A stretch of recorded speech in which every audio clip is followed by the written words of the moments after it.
This is June 17th, the continuation of our program. Robin Hensel is here on County Talk, and she's got a lot of news for us. We've all been waiting to hear more about the lawsuit that's going to the Supreme Court. So give us an update on that, Robin, will you? Well, yeah, before we start, I should just say that I can't, at this time, before the briefings are made and everything, and before the Supreme Court hears the case, I'm not obliged to talk about it, which is hard for me, because I really like to have things be out in the open and transparent, including with this. If I could talk about it, everything that's been written in the brief that's already been presented by my attorneys, and the amicus brief, I would love to share that with the public. But I'm advised that that's not the way it works for the Supreme Court case, so I have to abide by the rules. And so yeah, I am going to mention just what I can, and I'll do this along the way. Kevin Rich is my attorney, and he has filed a brief to the Supreme Court, and that was filed close to a month ago now. And along with that, a short time after we filed our brief, the ACLU is an amicus curiae for my case. And Explain what amicus curiae means. Well, they're friend to the court. They are backing up what my attorneys are saying, and sometimes an amicus attorney will find things that the other attorney might miss or not accentuate. And that's my understanding of it. And the Supreme Court listens to what they have to say, but I don't know how much they factor in an amicus brief, but they do take it into account. Well, I would expect that. So there's only one amicus for me, and that is the ACLU, the American Civil Liberties Union. However, that's the Minnesota ACLU. However, that's a pretty powerful group. It's a very powerful group, yes. And the two attorneys that are representing me is Theresa Nelson. She is the lead attorney for them, I believe. And then another individual whose name is Scott Flaherty, who is with Briggs and Morgan law firm in the cities. And I didn't bring the information about him, but he's really a very savvy guy. He's a very good attorney. So I'm extraordinarily happy that the ACLU is helping represent me. Oh, so much. And they, at least Scott, and maybe even Theresa as well, will be at the Supreme Court hearing, as far as I know. That's what I've been told. And the amicus curiae for the city/state, the other, who's opposing me, is the Minnesota Police and Peace Officers Association. And there's some irony with that. I'll tell you about that in a minute. And the League of Minnesota Cities, the Association of Minnesota Counties, and the Minnesota Association of Townships. Now those last three I mentioned, the cities and the counties and townships, filed or are going to file one brief on behalf of them. Okay. And MNPOA, Minnesota Police and Peace Officers, one brief as well. So those are separate. But Okay. it's ironic because I draw my pension from the Minnesota Police and Peace Officers Association because my former husband was a police officer in this state for it's his lifetime career. It's in another county, but I just find it ironic that the Minnesota Police and Peace Officers is representing the other side, and I'm a client of theirs. So that's pretty much it. I think the brief that the state is going to write, Paul Reavers, I think that should be filed relatively soon. I think at the latest by next week. And then after I get to read that and my attorney and I get to discuss it, we have the last say, or the last say before we go to the Supreme Court. It's the way that it works. I get the last word. So we will be filing another brief after Paul Reavers of the state files theirs. That's the way that it works. So do we have a projected calendar on all of this? Well, they don't. The Supreme Court doesn't hear any cases over the summer at all. Okay. And in that, then we're looking at the fall. Kevin, my attorney, felt that we would be heard in September or October. Okay. Yeah, so that's approximately what it's gonna be. That's gonna warm up the fall for us, isn't it? Yeah. Okay. So, that is that. And then I'd like to discuss some other local issues. Oh, on that note, I should mention before I go on to anything else, that in the Morrison County Record, Paul Reavers made the statement, and I didn't bring that along with me, but it is an article that was written in the Morrison County Record that going on to the Supreme Court, that the city wouldn't be involved in this anymore, money-wise, and, you know, the attorneys from here would have nothing to do with it. But in the last council packet, there's proof that he's off, that he's not telling the truth, because it says Iverson Reavers Condon, which is his law firm, and then 53116 Hensel criminal appeal, and it's an amount of $1,099.75, and that is, I don't believe, for the appeal to for the Minnesota Court of Appeals. I'm fairly confident this is for the Supreme Court. And so I wonder why city taxpayers are still paying for that. No. I'm keeping track of the money. Robin is a great fact checker. If you ever want to know what's going on under the radars, go to Robin. So, okay, on to another issue now, local. This is from the last city council packet, and it's from May 17th, 2016. It's a letter to whom it may concern. Will and Tiffany Threckeld would like to request a permit or permission, whichever is needed, for a beer garden requested by our guest that would be serving only beer and wine, along with a full catered meal from the Full Falls Ballroom. This would be for a group of 600 to 800 out-of-town guests that will be staying in Little Falls on July 23rd, 2016. We would like to use La Berger Park for this event. Thank you for considering our request. Very respectfully, Will and Tiffany Threckeld, Falls Ballroom. Now what this is in reference to is the TRAM event. That's the Ride Across Minnesota. That's what that stands for, TRAM. And in the years past, including last year, this group stayed illegally, camped overnight in La Berger Park, as well as every other year, all the way back to 2011 when I came into the picture, and or 12 when I started tracking things. Mm-hmm. And it's always been, there's an ordinance against overnight stays in any of the city parks. Correct. You can't even put up a tent or a camper or shelter of any type for camping. It's not legal to have it in the park at all. Which doesn't mean that people don't do it. You bet. It just means certain people get Certain it. people are allowed to do it, and the city looks the other way. And actually, that was part of my original lawsuit, was because they had allowed other groups to camp in city parks and put their signs there and everything else, but not me and not my group. Right. And that would be the Partners for Peace, Robin's, Right. and my group. Right. We just wanted to have a camper or two parked there for some elderly female guests that were coming from out of town that wanted to put their camper there because they knew they'd have to get up early to come to the Central Minnesota Peace and Diversity Fair, which is in June of 2012, and they were denied staying there. So we had a day-long event, which was just very successful and quite lovely, but everybody had to then go home, which was too bad, because some folks came from quite a distance. Right. And so this tram event is listed on the chamber website, and it says, Bike MS Tram is Minnesota's greatest cycling vacation.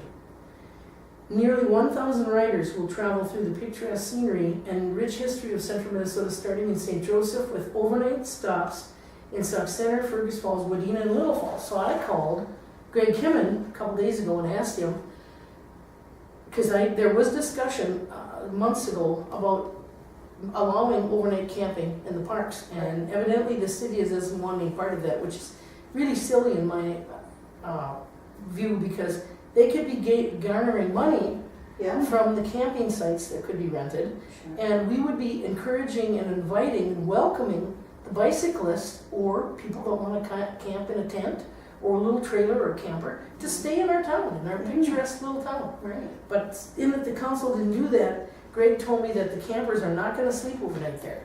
They're showering, big facility for showering. They bring in a 18-wheeler, like a trailer of the back of a semi truck with showering booths in it. That's going to be there.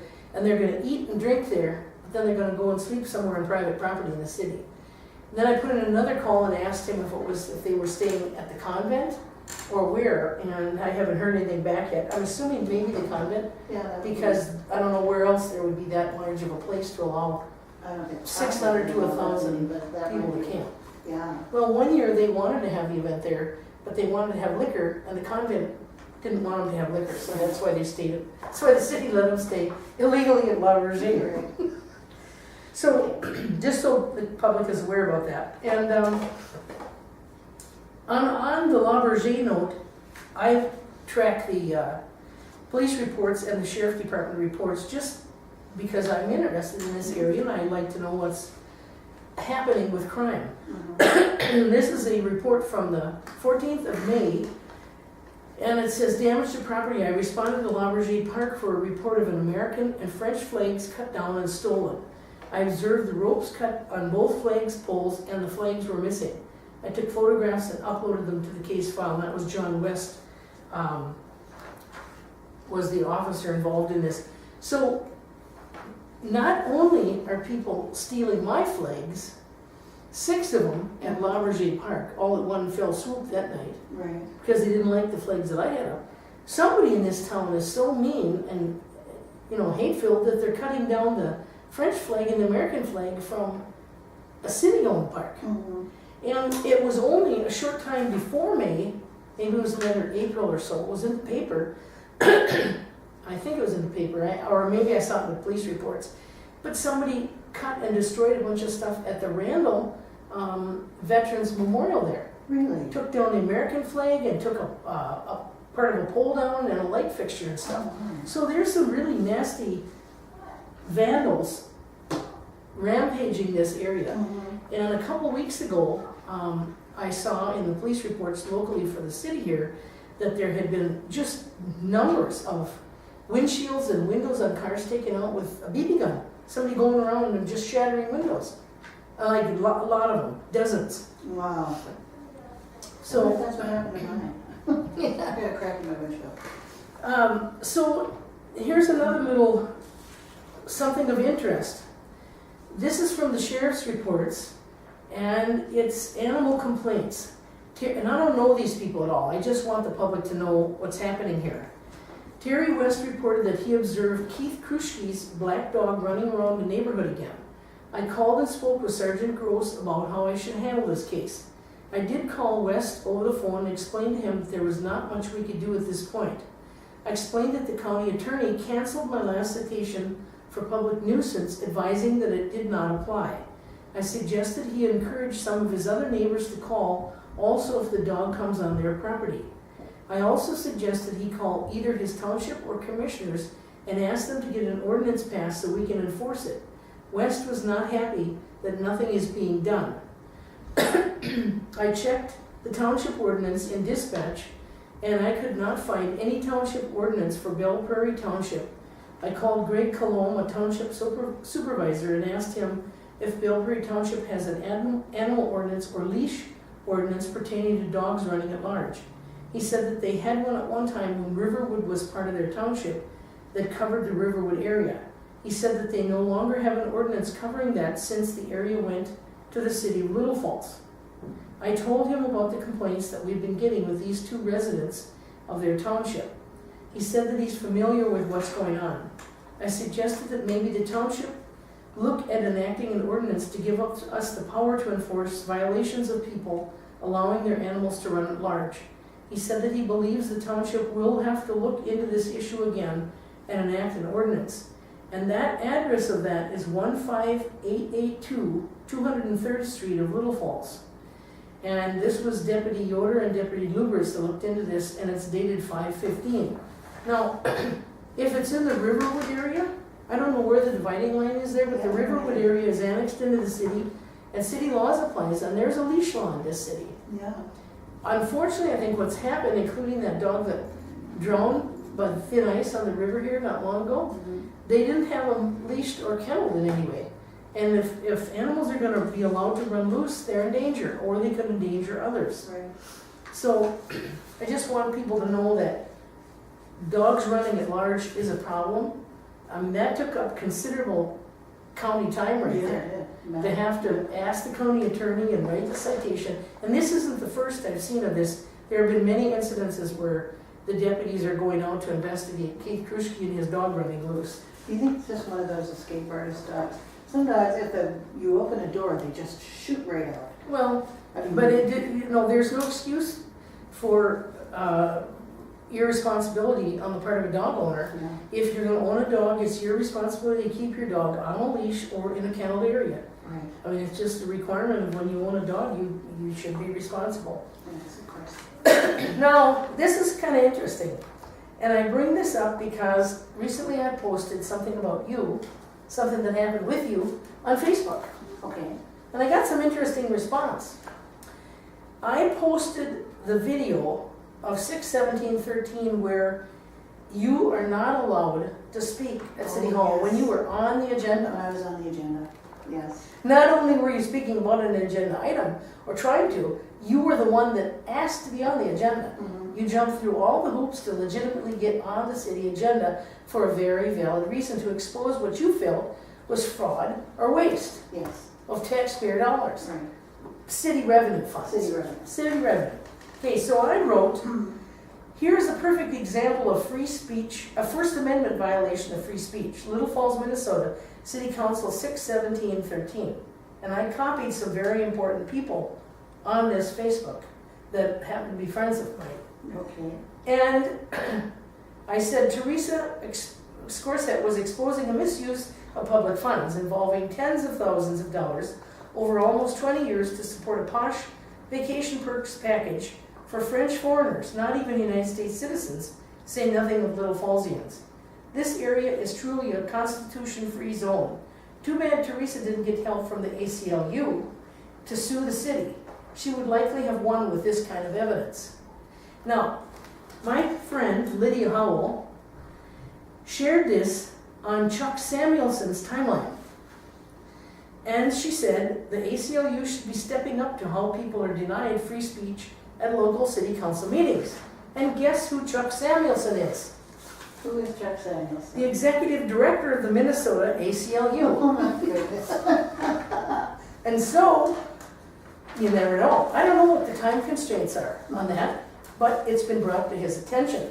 And frankly, with the ACLU now representing me, Yeah. and I'm going to have a chance to speak with Theresa directly and with Scott Flaherty, Mhm. who also is representing ACLU as my amicus curiae brief, or attorney with my brief. It wouldn't surprise me a bit if I get an opportunity to tell them about directly what happened to you. And it's all on video. That's exactly right. The evidence is pretty clear. Yeah. Well, that's very interesting, Robin.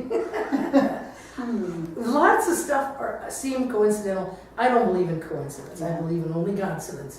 But it just, things kind of fall into place at just the right timing, it seems like. And that's been a pattern for the last 5.5 years. Yeah, it really has been. Yeah. It's been amazing how things have just kind of slowly, but surely, come to some kind of Things conclusion. happen for a reason. They really do. Now, I want to talk about this because this was an article that Tom West wrote in the paper a while back. And you'll remember Dr. John Abraham Yes, I do. from the St. Thomas College, Right. who came here to speak about climate change, and what a profound speaker he He was. was a very good speaker. And I think that was in So, 2013 that he came. It was one of the episodes just before Jerry Abraham quit, Right. resigned from filming at this He studio. was on this show, by the way. Yeah. He was speaking on the show. He was- Except we didn't call it Can We Talk Then. No, we didn't. I can't remember what we called it then. I don't We've been around a remember either. long time, under several names. But it was our show that we discussed things. Okay, so Tom West wrote an article that just was absolutely not factual Yeah. about climate change. And this letter to the editor came in from Dr. John Abraham clarifying how wrong West had been. And just in case somebody might have missed this or doesn't read the opinion page, I just want people to know that Tom West many times doesn't know what he's talking about, and here's clear evidence of it. Tom West is the editor-in-chief of Morrison County Record. Yeah, the official city and county newspaper. Right. And when people are And he's a giving, good writer, but in this case he was well, that remains, that's an opinion that maybe You Okay. share and a few others. Some don't share that opinion. And not, I haven't said that, but I know there are a lot of people that question his, his journalism techniques and how skilled he is. But I But just mean he puts sentences together well. yeah, Not that he's correct or that his opinion is worthy, but well, and another thing that, and this is a valid criticism of the Morrison County Record, it's generally pretty biased news unless somebody else from outside the area writes it. It's always tilted to the right. And that's why people don't get factual or full news. They get filtered news here. They on purpose leave out certain parts, and people are getting a slanted view. That's why I always recommend to people, go way beyond this area, because you're getting only right-wing viewpoints from the KLTF radio station and from Morrison County Record. and actually this is a national media issue for that matter. I mean, Right, if- national media are coming under scrutiny. But if you want fair and unbiased news, you have to go beyond these, because you're not going to get it here. Yeah.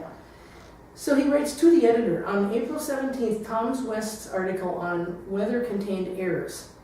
The article claimed that perhaps the real reason for the Earth's temperature rise is not carbon dioxide, but rather methane, and methane molecules are heavier than carbon dioxide.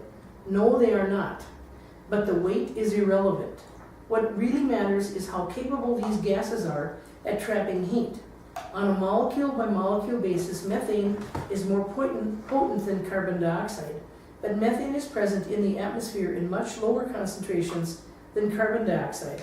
In terms of human-emitted heat-trapping gases, carbon dioxide is far and away the most powerful.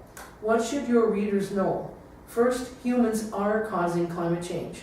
Second, climate change will be expensive in terms of social and economic consequences. Third, we can increase our supply of clean and renewable energy now. We can use our current energy resources more wisely, go further on each gallon of gasoline. Ignoring the problem is a choice that comes with tremendous consequences. We are already seeing those consequences in the current drought in California, the 2011 and 2012 droughts in the Midwest, Superstorm Sandy, the Duluth floods. The fiscally conservative thing to do is take meaningful action now. Dr. John Abraham, climate scientist, University of St. Thomas, St. Paul. Sorry, we can't take your call right now. We're busy. I didn't think I had my phone with me, so. Better turn the volume down quick. And we have a little bit of time left. This was just going to be on local issues, but we'll make it local issues I just have to find my paperwork here. We're going to talk about the Minneapolis Jamal Clark shooting and what former Police Chief Tony Boza had to say about that shooting. I found it very interesting. I'm going to have to dig through this. Okay, I'm going to let you do some reading, because this is really profound. All right. Oh, there's one other local issue that I need to talk about before we get on to this. This one's called Raising Social Justice Warriors, and it's very good. You will like, I'll let you read it when we get to that. But, okay, there was a big deal at the last city council meeting that I didn't get to, and I get to almost every one, but I've been very sick for the last couple of weeks with an upper respiratory that really got me down. And at the work session, this was in the newspaper, there's an article about it, and I didn't bring that along, but it's in this last weekend's Morrison County Record, which would be the 10th, 11th. yeah, Sunday the 11th. Okay, you can look for it in there. It's the article is about the street project on 4th Street Northwest, Okay. and that's the street that runs on the east side of Gemini Electronics, and Joe Velasano owns Gemini Electronics, and then there's another gal who lives on that block whose name is Roberta Pekarski, who wrote me a letter, and I posted her letter about this, her comment on my blog, robinhensel.blogspot.com. And this was really another botched project that the city has taken on. I've said this so many times, it seems like I'm repeating myself, but I'm going to say it one more time. Our city staff, our city attorney, our city administrator, the public works director, and just about everybody associated with City Hall, as well as our city elected officials who make $800 a month for going to 2 meetings, actually 4 meetings, 2 work sessions and 2 council meetings. So it's a total of anywhere from 4 to, well, let's see, the work session is about an hour usually, and then council is usually about an hour to hour and a half. So, and that's twice a month. So we're talking, let's go on the long side. Let's say it's 4 hours for every twice a month. That's only 8 hours of work, and they're getting $800 a month. The president of council gets $900 as well as our mayor for 2 meetings. Folks, that's more money-wise. Well, let's just state, to be fair, that there's a certain amount of preparation that goes into it. It's not just show up. Well, that's to assume that they do their research like I do, but I don't think they do. Because we just had to make that statement, because that would be their argument. Well, we know they don't know their own rules. I had to clarify when Frank Gushik asked, what kind of rules dictate their meetings. I had to tell him that it was item number 242, and he didn't know that. I have called City Hall for pieces of information that they didn't have. And the last time it happened, I said, oh, you know what? She said, I can look that up for you if you want to call back tomorrow. I said, I'm going to go to Robin. She would know. She knows what you don't know. So, and I did, and you did. I knew the answer, huh? Yes, you did. Well, I don't know it all, but I save paperwork. I do my research. I look at every single packet. I scour through it like a fine-tooth comb. Mm-hmm. Because if I'm going to run for office, which I intend to again this fall, I feel so committed to my responsibility already, even though I'll not likely ever get elected. I would represent the people fairly, and I would always tell the truth, and I would always vote correctly according to the Constitution. And that makes me a better candidate than anybody to date in this city, that since I came into the picture. Because none of them obey the Constitution. None take their oath seriously. Everyone has violated the Constitution with one of their votes. And if there's anybody that's in question of that, the only thing that might be questionable was this recent vote where every one of them, all 8 of them voted to deny me a permanent display at Veterans Park. And it hasn't been proven yet that that wasn't an unconstitutional vote. I'm convinced that it was because of this big landmark case called Reed versus Town of Gilbert, where signs on any city property, you can't differentiate between them. One is not more important than the other. They can't deny one and say one is okay and not the other. Mm-hmm. I think that because of that decision, for them to deny what I wanted to have was some kind of a little plaque or an observance for peace in a park somewhere here in town. I wanted that for 5 years. Mm-hmm. And for them to deny that, I think that voting to say that I couldn't, I think that was an unconstitutional vote. But we'll have to hold out to the end on that. We have 15 minutes left, so I will get going here. Okay, so getting back to the topic here, Roberta Perkowski and Joe Valesino and a bunch of other people, and I'm not sure it was them that spoke, but a number of people in the group that came to work session but didn't speak when Jeremy Handler stated his normal deal that says people can speak in the public forum except for items that are on the agenda. Okay? So they listened to what he was saying, and they didn't speak at work session because it was the item of 4th Street Northwest and the sidewalk there was on the agenda. That doesn't make sense to me.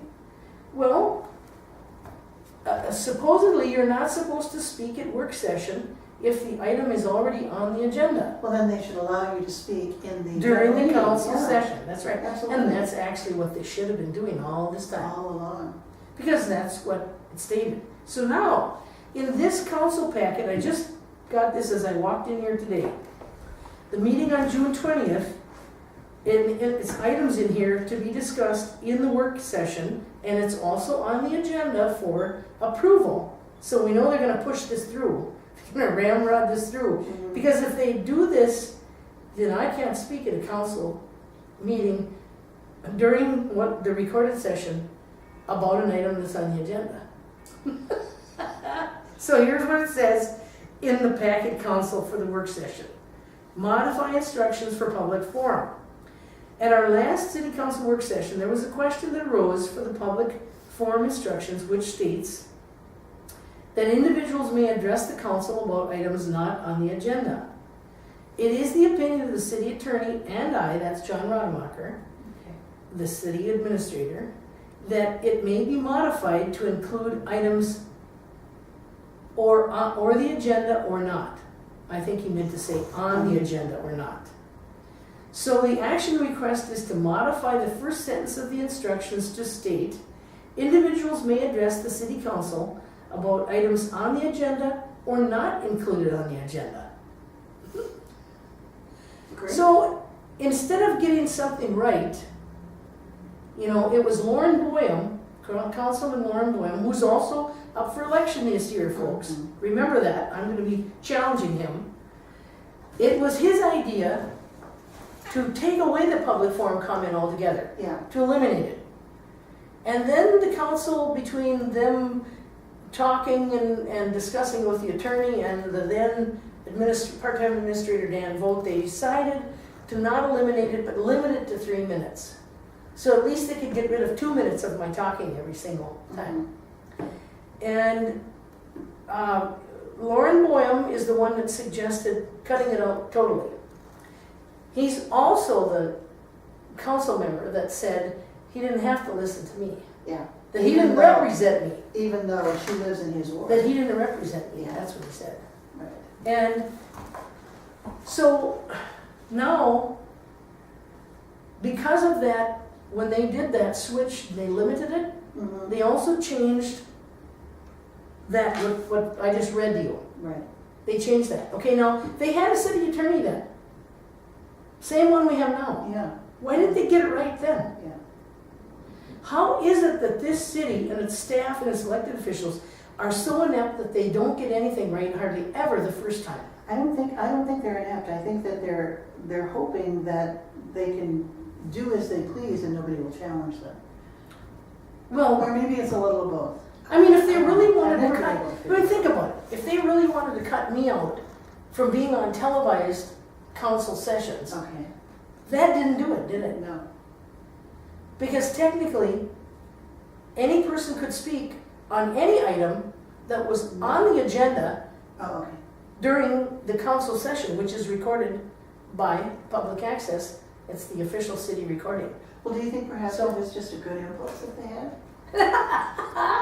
No. Well, all right. You know, I played devil's advocate. You mean just you to- think that maybe they were gonna allow me to speak on TV? No. The whole effort to cut out the public forum was directed at me. They were sick of hearing me talk about the issues that I bring forth. I know they're tired of it. Every time you get up to speak, they all go, oh. So, I'm gonna let Theresa read this, Raising Social Justice. Raising Social Justice Warriors. Warriors. This is by Karis Adel. The list of, she's giving us a list of things that she wants for her little social justice warriors, and it's also good advice to anyone who has an effect on young people. Understand the system that oppresses people. Know the role the world will give you based on your race and class. Find joy in subverting it. I like that. Be warriors with, not for, other people. Know that racism, sexism, and classism are the status quo and will not disappear unless people fight to dismantle them. Understand the power and legacy that people and institutions have. See how it affects people. Question everything and everyone. Be filled with an avid curiosity at how the world can be so beautiful and so tragic. Love all people. Be tolerant of the systems that keep them oppressed. Be intolerant of the systems that keep them oppressed. Have an appreciation and respect for different cultures. Learn the difference between appreciation and appropriation. Oh, that's a deep one. Learn the beautiful history of those who have fought for freedom and justice. Be empowered to do the work. Learn the history of colonization. Decolonize your mind. Know and trust your voice, knowing that the only thing necessary for the triumph of evil is for good men to do nothing. Say and do something. Fight against systemic injustices, against the powers that conspire against people without power and wealth and whiteness. Be warriors for acceptance and solidarity. Don't be afraid to be known by your empathy and willingness to have bleeding hearts. Never be satisfied with the status quo. See the rainbow of skin tones. Create the world that everyone deserves. Don't settle for equality, work for equity. Love fully and completely, knowing the world will try to kill your humanity. Refuse to let it. Very well stated. Very well stated. When I was a foster parent, I actually encouraged kids to do all of those things. Good. And that's the way I'm raising my grandchildren, and I have raised my kids that way. They differ with me some politically, but I think every grandparent should strive to do that with their children. I think so too. I think we have an excellent opportunity as grandparents. Parents can get so busy just trying to mold basic character traits in their children that perhaps they don't realize how important it is to mold the unusual character traits that go with being a social warrior. Okay, and so now we're going to talk a little bit about the Jamar Clark death in the cities. It's interesting that ex-chief Tony Boza says 2 cops should have been charged in Clark's death. That is interesting. Former Minneapolis Police Chief Tony Boza believes the 2 police officers exonerated by Hennepin County Attorney Mike Freeman last week, and this is an article from April 6th of this spring, 2016, acted in good faith in the shooting death of Jamar Clark last November. Boza calls it a tragic mistake, but he also thinks the 2 officers should have been charged with manslaughter. Boza was chief of police from 1980 to 1988. In subsequent years, he frequently served as an expert witness in court cases around the country, mostly for defendants against the police. He's the author of Expert Witness, one of about a dozen books he's written, most of which deal with police strategy and policy. He lives in southwest Minneapolis. The law requires that officers can only use deadly force when deadly force is being used against them or someone in the area is using deadly force, Boza said. Boza said it's irrelevant that Ringenberger and thought that Clark had his hand on his gun. That is different from having possession of it, he says. The DNA on the gun is not proof he was holding it, said Boza. It could have been that Clark's hand brushed against the gun. It is not positively and definitively linked to Clark the way fingerprints could have been. What should the officers have done? They need to continue to struggle and get him under control, said Boza, but they can't shoot him. Freeman faced a dilemma, Boza said.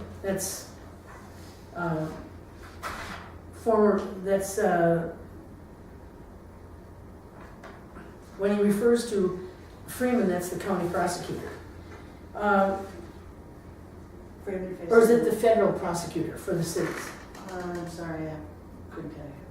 Okay, so nobody wants to punish 2 cops who are doing their jobs and acting in good faith, he said, but Boza believes the 2 should be prosecuted in the relationship between white cops and black citizens.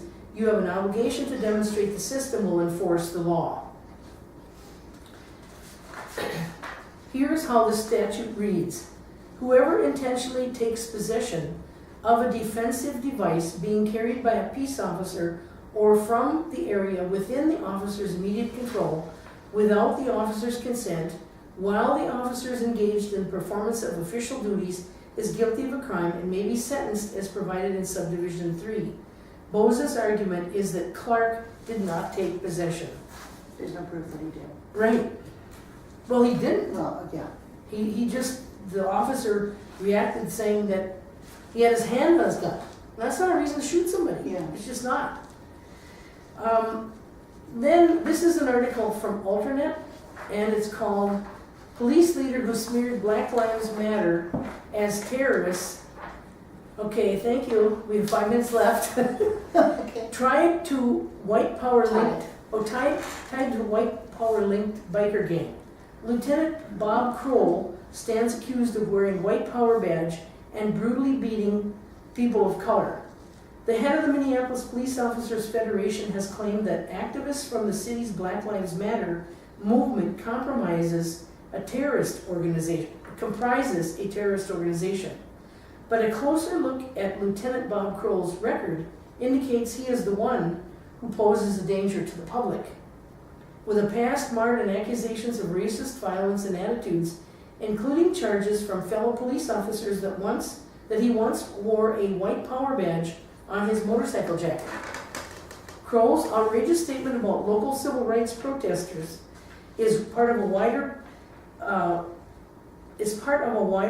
pattern of incorporating a war on terror-style rhetoric to demonize local African Americans, activists, and politicians, even comparing them to the Islamic extremists who attacked the United States consulate in Benghazi, Libya.